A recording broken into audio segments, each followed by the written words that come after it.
Karibu tena katika kipindi chako kipendwa, maisha ya kila siku ya Mkatoliki, mahali ambapo tunatafakari namna tunavyoweza kumtumikia Mungu katika maisha yetu ya kawaida ya kila siku.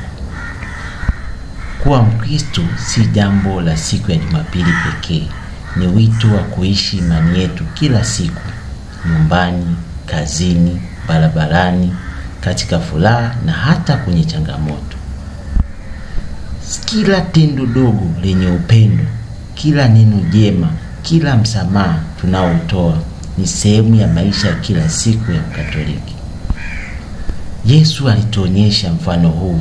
Hakuishi maisha ya ajabu yasiyoweza kufikiwa, bali alitembea kati ya watu wa kawaida, akiponya, akihubiri na zaidi ya yote akipenda. Kwa hiyo tunapofanya kazi zetu, tunapohudumia familia au hata tunapopumzika, tunapaswa kuwa picha ya upendo wa Kristo duniani. Labda unajiuliza, nawezaje kumtumikia Mungu katika maisha yangu ya kawaida? Jibu ni rahisi.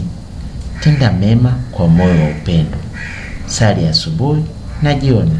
Saidia wenye uhitaji, na zaidi ya yote, kuwa mwaminifu kwa Mungu hata pale pasipo kushangiliwa.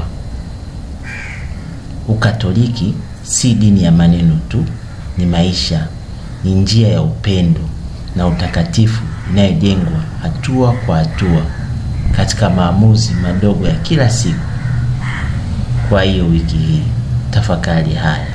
Je, Kristo anaonekana katika maisha na namna ninavyoishi?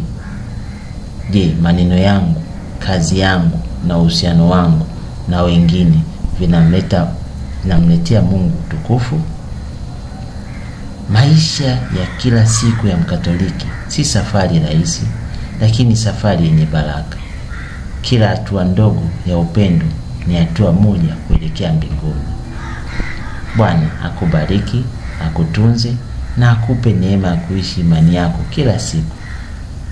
Hii imekuwa tafakari yako kupitia maisha ya kila siku ya Mkatoliki kupitia Mlango wa Imani Media.